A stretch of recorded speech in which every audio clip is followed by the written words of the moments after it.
boy, guys, look, it's another wannabe animator trying to cram her way into the already too crowded genre. Yeah, well, I'm 16, so if this crazy pipe dream stays a crazy pipe dream, who cares? I don't need the money. Yet. Okay, let's see. My name is Nina, and I'm starting an animation channel after spending the past, year and a half or something looking up to literally everyone else and decided, you know what, I should slap my own creativity down on the table.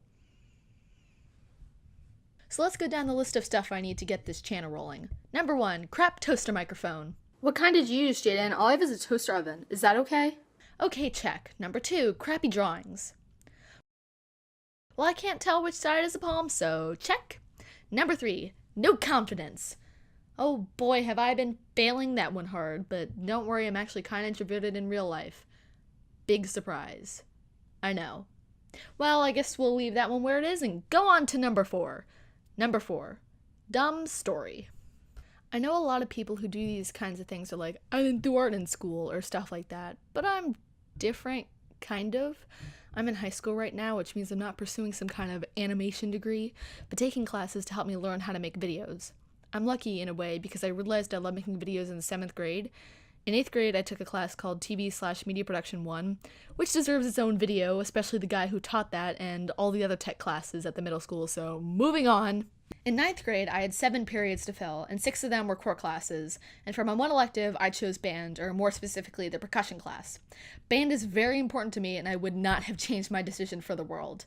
But in 10th grade, I could drop Spanish classes, which meant I had a decision to make. I live in Virginia, and to graduate high school, you either need 3 years of one language or 2 of 2 different languages. I'm in a school system that pushes students that extra mile, so in 7th grade, I got the chance to take Spanish 1, and I was like, be done with this class I suck at after freshman year? Heck yeah! So I did. But in February of my 9th grade year, I struck a crisis of confidence. I could either take Spanish 4 or TV Media Production 1, actual TV Media Production 1, at the high school. I was torn not because of a love of Spanish, but because of college. When I asked my mom about what I should do, she said to look at colleges and see what they require. And for most American schools, I found that 3 years of foreign language was enough. I'm not getting into UVA or Harvard anyways. So I signed up for TV Media Production 1, and that was that. Until next fall. If you're in a career or technical education class or CTE class that requires it, you get Adobe programs like Photoshop or Premiere Pro downloaded onto your school-provided laptop for free. And after a few projects in TV Media 1, my teacher laid down the law and said we were no longer allowed to use iMovie. I was extremely well versed in iMovie by that point and was horrified at the prospect of having to learn a new program. Premiere looks super intense and difficult, and I half wanted to switch out of the class. Creative writing, another elective I was thinking about, was also happening during that period, which meant my schedule wouldn't have had to get all messed up. I cornered my teacher in a stairwell. I don't think I can do this. What if everyone's ahead of me? I don't know how to use a camera or Premiere Pro. What if I fail the project? You won't fail the project. The majority of students don't know how to use it either. You won't get behind. Oh, I said, suddenly realizing that the other students were taking this class because they weren't already experts. Thanks. Anytime. And now, a little over a year later, I'm an expert at editing.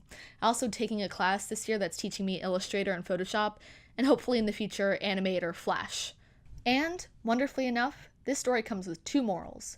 1, you're not going to get into your dreams with all the knowledge you need. That's what teachers and YouTube are for. Put some effort into it and learn. 2, do what you want in high school. I'd be miserable if I was still taking the Spanish classes, and I'm so glad with my choices, beyond all doubt. Just because TV media isn't the hardest class that makes you look like the most dedicated student doesn't mean you can't get into college. Taking more fun classes gives you more time to focus on your harder classes, and it makes you look like an individual with dreams and a future. So that wraps up my first video. I hope it wasn't too crappy, even though I'm going to be looking at this in a year and cringing at it. And don't worry, I won't be editing all my videos with morals.